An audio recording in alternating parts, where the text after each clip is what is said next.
के चेहरे पे मार? बीजेपी के, उनके लोगों पे तो ऑलरेडी मातम छाया हुआ है। उनके चेहरों से लगता है कि ये कहीं मातम करने आए हैं, ये सेलिब्रेशन करने नहीं आए, वो तो मातम कर रहे थे। और बीजेपी इतनी बड़ी जमात, यार आप लोगों ने तो हमको कहा था कि हमारे पास 6 लाख मेंबर हैं जम्मू कश्मीर में। जो कल हमने आपकी यहां हालत देखी, किसी जगह 100, किसी जगह 200, किसी जगह 300, वो भी इन्हीं जांसू में लाया है। आज तक कहां थे आप? आपने पिटिशंस क्यों नहीं डाली हमारे साथ? क्यों डरे आप हमारे साथ? जब हमको वकीलों को हायर करना पड़ा, हमको अपने इंश्योरेंस के पैसे तक लगाने पड़े, मगर हमने छोड़ा नहीं। उन्हीं की पैरों की धूल की वजह से ही आप आज वहां हैं जहां से आप स्टेज से बोल रहे हैं। नहीं तो आपके पास अपनी कोई अलग हैसियत है ही नहीं। पर मैंने आज तक किसी को नहीं देखा वहां, बगैर जो हम लोग हैं, जो हम पिटिशनर्स हैं, नेशनल कॉन्फ्रेंस से हैं, ANC से हैं, CPM से हैं, हमारे मेंबरान पार्लियामेंट है, सब वहीं खड़े।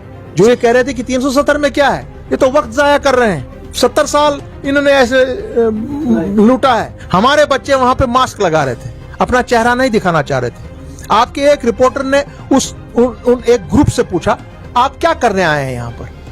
कहा हमको आज यहां पे लाया गया है और हमको लगता है कि हमको अब यहां पर जब हम दौड़ करेंगे हमको नौकरी मिलेगी।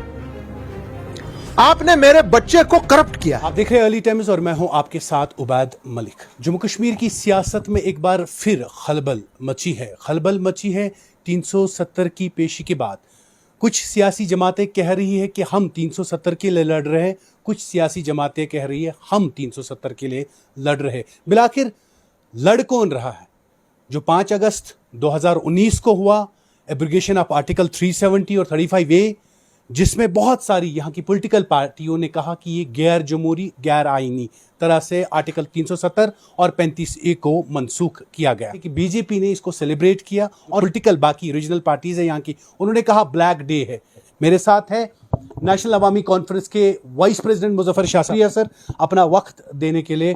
आखिर हो क्या रहा है? 370 और 35A के लिए लड़ कौन रहा है? सियासी जमातें, कोई कह रहा है मैं लड़ रहा हूं, कोई कह रहा है मैं लड़ रहा हूं। 4 साल से आपके साथ खुसूसन मैं ये बात करता हूं और करता रहा कि 370 की सुनवाई होगी।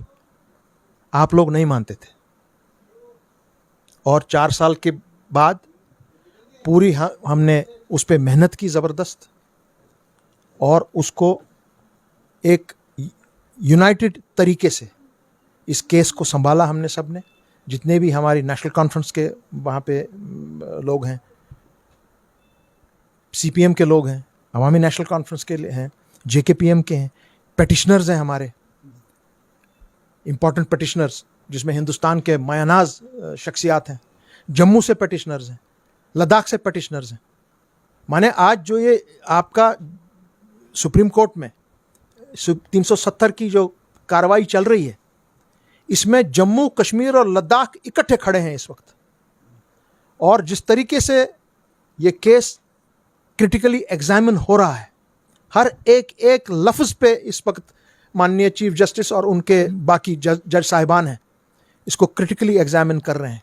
और मैं उन लोगों से, आपकी चैनल के वसादत से कहना चाह रहा हूं, जो ये कह रहे थे कि 370 में क्या है, ये तो वक्त ज़ाया कर रहे हैं, 70 साल इन्होंने ऐसे लूटा है, ये किया है, वो किया है। भाई साहब, 370 में इतनी ताकत है कि वो अपने बलबूते पर शायद बीजेपी की सरकार को 2024 से इलेक्शन से पहले खैराबाद कर दे। ये ताकत है, सुन लीजिए। और जिन लोगों का आपने जिक्र किया, जो यहाँ पर जिनको हम कभी ABC टीम का खिताब दिए हुए हैं, मैं उनसे गुजारिश करूंगा कि आप लोग जम्मू कश्मीर के ही बाशिंदे हैं। आप लोगों ने 370 के तहत ही हल्फ बर्दारी ली है, मिनिस्टर बने हो, कैबिनेट्स में आए हो, चीफ मिनिस्टर्स बने हो। 370 के मामले में बाज़ाब्ता तौर पर खड़े हो जाओ प्रैक्टिकली। ये नहीं कि आप बोलेंगे अपनी इन फंक्शंस में आप अपने आप को दोनों पैर आप रख रहे हैं हर तरफ से। अगर वहाँ पे हम कामयाब हो गए तो आप बोलेंगे जी हमारी ही पिटिशंस थी, हाँ जी 370 बहुत सही मामला था, कोर्ट ने सही फैसला दिया। क्यों नहीं आए आप उस वक्त? और अगर आप कल को देखेंगे कि नहीं मामला सही नहीं जम रहा है, तो आप 370 और शेख मोहम्मद अब्दुल्ला से लेकर हम सबका आप इतना गलत जबान का इस्तेमाल करते हैं? उन्हीं की पैरों की धूल की वजह से ही आप आज वहां हैं जहां से आप स्टेजों से बोल रहे हैं, नहीं तो आपके पास अपनी कोई अलग हैसियत है ही नहीं। और 370 जो आज केस चल रहा है बहुत खूबी से चल रहा है, पूरे वर्ल्ड की निगाहें इस पर हैं। सुन लीजिए, कपिल सिब्बल साहब ने एक, जिस तरह से एक मैच होता है क्रिकेट का, बहुत खूबसूरती से उसने कपिल सिब्बल साहब ने एक अपना उसका ओपनिंग पूरी दे दी, 8 घंटे अपने पूरी तरह से समझा दिया कि ये केस है क्या और मामला क्या है, इसकी हिस्टोरिक बैकग्राउंड क्या है। कश्मीर कोई एक मामूली स्टेट नहीं है, कश्मीर एक मुल्क था, मुल्क ही जम्मू कश्मीर, उसको आपने यूटी में तब्दील कराया है। सो आज मामला है, उनने क्लियरली ले डाउन कर दिया। इसके बाद जो हमारी वुकला की टीम सामने आएगी, इसके बाद मिडिल ऑर्डर बैट्समैन आएंगे और उसके बाद T20 सुनिए एक सवाल। बहुत सियासी जंग चल रही है यहाँ पे। कोई कह रहा है कि हमने वकीलों को हायर किया है, कोई कह रहा है हमारी पेशी है, कोई कह रहा है हम 370 के लिए लड़ रहे हैं। जैसे आपने पहले ही कहा, जब लड़ना था तब कोई सामने नहीं आया। आज सियासी जंग क्यों? आज हमारी सियासी जमातें आपस में क्यों लड़ रही है? क्यों ये बयानबाजी हो रही है कि हमने जी कपिल सिब्बल साहब को हायर किया? कोई बोलता है हमने जी फोन करके बताया, कोई कहता है हमने अपॉइंट करके बताया। क्या फोन करने से और बात करने से कोई हायर होता है? इस पर मेंशनिंग 4 साल लगे हमको, लगातार 3 चीफ जस्टिस के सामने, और एक यूनाइटेड हमने एक स्ट्रेटजी बनाकर, और 4 साल के बाद हम कामयाब हुए। तब यही लोग हम पर तंज करते थे। आपके प्रेस के लोग, आप खुद मुझे बोलते थे कि आप वक्त अपना जाया कर रहे हैं, आप मजाक कर रहे हैं जम्मू कश्मीर के लोगों के साथ। मैंने आपको तब भी कहा था, इन लोगों को भी कह रहा हूं कि हम मजाक नहीं कर रहे हैं। हम जानते हैं 370 क्या है, हमारे पुरखों का इसमें खून और लहू लगा हुआ है। कौन कौन सी जमात लड़ रही है? हाँ, कौन कौन सी जमात लड़ रही है? पूरी पीएचडी है, सामने खड़ी है, नेशनल कॉन्फ्रेंस है, सीपीएम है, जेकेपीएम है, जो बाकी जमात नेशनल कॉन्फ्रेंस है, बाकी जमातें नहीं है। वो तो कह रहे हैं हम भी हैं। कहां बताइए? अगर हैं तो बहुत अच्छी बात है, अगर हैं तो मैं बहुत खुश होऊंगा कि कल मेरे साथ सुप्रीम कोर्ट में ऐसे लोग भी खड़े हो जाएं। मगर मैं अभी आज दिल्ली शाम को फिर निकल रहा हूं, कल से दोबारा फिर सुप्रीम कोर्ट में खड़ा होना है, क्योंकि इसके बाद हमारे लॉयर्स आएंगे सामने में। जैसे मैंने आपको कहा, अभी हमारे बाकी कॉन्स्टिट्यूशनल एक्सपर्ट्स आएंगे, फिर आपके वो लॉयर्स आएंगे जो कॉन्स्टिट्यूशनल एक्सपर्ट्स भी हैं, और वो T20 की तरह दवादार बैटिंग करके आपको ये केस जितवा देंगे। आपने कहा कि हमने ओपनर डाला है, अब 1 डाउन आएंगे, अब उसके बाद बाकी प्लेयर्स आहिस्ता आहिस्ता आएंगे और वो 2020 खेलेंगे। ये क्या मामला है? पूरी टीम हमारे वुकला की मानी हुई टीम है, कॉन्स्टिट्यूशनल एक्सपर्ट्स हैं, और जम्मू कश्मीर के केस को उनने बखूबी पढ़ा है, और जो मटेरियल उनको पेश किया गया है और खुद उनके पास था, इसमें आज कोई चारा ही नहीं है।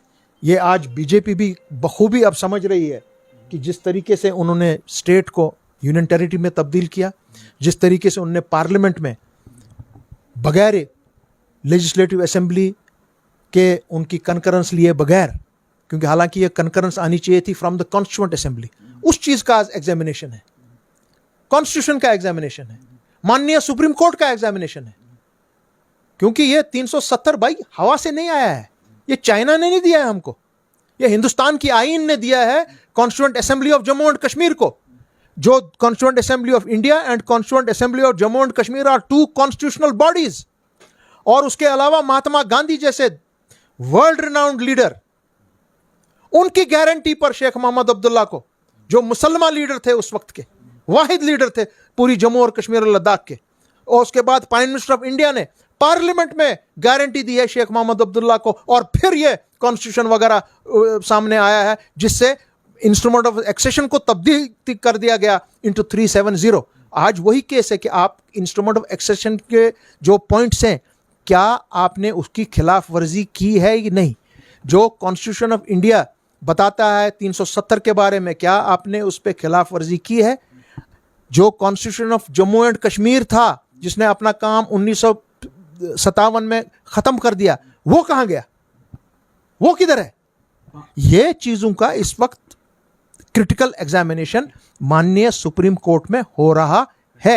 और हमें उम्मीद है कि जो कानून को अगर हम देखें एज ए पेटिशनर मैं ये कहता हूं कि हमने ये केस ऑलरेडी जीता हुआ है। तो 5 अगस्त 2019 को जो हुआ, बीजेपी उस पे जश्न मना रही है, सेलिब्रेशन आपने कल देखा। उन्होंने देखिए, उन्होंने सेलिब्रेट किया, उन्होंने कहा कभी नहीं वापस आएगा, ये एक तमाशा था, यहाँ की सियासी जमातें इसकी आड़ में जो है अपनी सियासत चमका रहे थे, अब वो खत्म हो गए, वो तो जश्न मना रहे हैं, उसको कैसे देखते? भैया, आड़ में जश्न वही मना रहे हैं जो सियासत चमका रहे हैं। और कल आपने ये भी देखा होगा, जितने में भी मैंने उनके थोड़े आपकी इन सोशल मीडिया पे क्लिप्स देखी, उनके को क्यों मानते? अरे भाई, आपका चेहरा बोलता है कि आपके दिल के अंदर क्या है।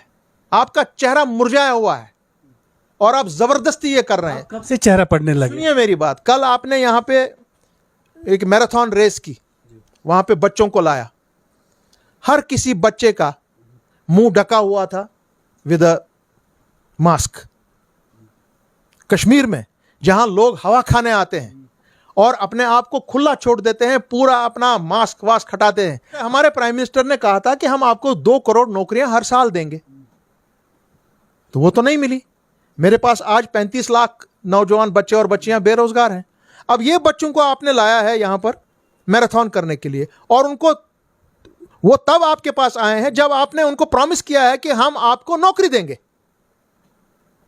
इससे बड़ा अफसोस शायद नहीं हो सकता है। साहब, आपने बताया नहीं, आप चेहरा पढ़ते हैं, आप हाथ देखते हैं, मुझे ये भी पता है कि आपके चेहरे में क्या है भैया। मैं कल देख सकता था। और क्या ये सड़क, पानी, बिजली और मकान और नौकरी नहीं तो जब, अच्छा, अगर आप हालात इतने अच्छे हैं, अगर इतने हालात अच्छे हैं, इलेक्शन क्यों नहीं करते हैं? आपको मालूम है ये जो भी इलेक्शन आप यहां करेंगे, आपका यहां से सुबड़ा साफ होगा। भाजपा कह रही है वो इलेक्शन कमीशन को करना है, भाजपा भी चाहती है इलेक्शन हो जाए। अब अच्छे दिन आ गए, नया कश्मीर बना है, अब सब कुछ ठीक है, इलेक्शन भी हो जाएंगे। ये नया कश्मीर आप ही को मुबारक। आपने नया कश्मीर को 2 जगह कोशिश की थी बनाने की। स्मार्ट सिटी में आपने ये 3 जगहें बनाई थी, और जब बारिश अभी हुई, तीनों की तीनों जगह डूब गई। ये आपका हाल है आपकी स्मार्ट सिटी का, जहां पर आपने 100 हजारों करोड़ खर्च किए। मेहरबानी करके वही पैसे अगर आप इन बच्चों के लिए लगाते, इनकी रोजगार का एहतमाम करते, तो ये बच जाते। नहीं तो आप जब ऐसे बच्चों को झांसा देकर, नौकरी का झांसा देकर, कल को आप नौकरी नहीं देते हैं, तो यही बच्चा हमारा, ये आपका भी बच्चा है, यही फिर चढ़ता है इस पुल पे और वहां से खुदकुशी करने की कोशिश करता है। ये चीज आप बंद करें। शाह साहब, आपके बारे में कोई बात करता है, आप सीधे केस करते हैं। आपने इससे पहले भी हमने आपसे बात की थी, आपने कहा था खेला होगा, तो खेला होवे? और वारंट्स इशू हुए हैं। हमारे 2 जो बच्चे हैं यहाँ के, उनको वारंट इशू हुई है। अब वो जानेंगे कानूनन क्या वो करेंगे। मगर एक बात ये है, जितना भी वो बच्चे, आपको समझाना चाहिए था। हमारे छोटे बच्चे हैं भाई, कल के बच्चे हैं वो। मैं इतना ही कहूँगा कि अपनी ज़बान को लगाम दिया करें, किसी के बारे में ऐसी बात ना करें जब आपके पास प्रूफ नहीं है, किसी की इज्जत ना क्या कहते हैं उछालें, किसी की टोपी ना इस तरह गिरा दें। और जब आप ये कानून का मामला है, अब आपको 2 दफ़ा समन भेजी गई, 2 दफ़ा डेट दिया गया। अगर आप इतने जिस तरह बोलते थे ये लोग कि हमारे पास सारा प्रूफ है, ये है वो है, हम मुजफ्फर शाह की ये करा देंगे कोर्ट में, ये कर 2 दफ़ा आप कोर्ट जाने से डर गए, आपकी वारंट इश्यू हुई, आपका केस तो उधर ही खत्म हो गया। अब कोर्ट जाने और आप जाने, मुझे इसमें कुछ नहीं करना है। सब आप कह रहे, उस बार कह रहे नहीं, आप कह रहे बच्चे थे, तो बच्चों को समझाया क्यों? बिल्कुल बच्चे हैं। आप कोलकाता पहुंच गए केस करने के लिए, यहाँ पे कर लेते। तो शुरुआत है, बाकी लोग जो लाइन में हैं उनको मैं छत्तीसगढ़, अपने झारखंड, महाराष्ट्र, जो भी आपके बारे में बोलेगा उसको आप बख्शेंगे नहीं। आपको नहीं छोड़ेंगे। हम आपको दिखा देंगे कानून होता क्या है, और अगर उसका सही इस्तेमाल किया जाएगा तो कानून आपको पकड़ लेगा। आज नहीं तो कल नहीं तो परसों आप कानून का हाथ आपकी गर्दन पे पड़ेगा। बहुत बहुत शुक्रिया बात करने के लिए। जो हम लड़ाई पहले दिन से लड़ रहे थे, वो हम तब तक लड़ेंगे जब तक हम इस केस को जीतेंगे नहीं। और जो लोग इनके बारे में बात करते हैं, जो लोग गाली गलौज करते हैं, पॉलिटिकली अगर आप किसी के ऊपर अटैक करते हैं वो अच्छी बात है, ठीक है, आपका एक हक है, आप पॉलिटिकली उसके ऊपर अटैक कर सकते हैं, मगर पर्सनल जब आप उसकी फैमिली के ऊपर अटैक करेंगे, जब आप उसके खानदान के बारे में अटैक करेंगे, जब आप उसके घर के बारे में बोलेंगे, अभी मैं खाली कोलकाता पहुंचा हूं, इसके बाद छत्तीसगढ़, इसके बाद कहां कहां पहुंचेंगे वो हमें भी पता नहीं है। इनके चेहरे पे हंसी है और चेहरा भी ये पढ़ लेते, ये भी आज हमने देखा इनसे। कैमरामैन आकिब डार के साथ मैं उबैद मलिक, अली टाइम्स के लिए श्रीनगर से।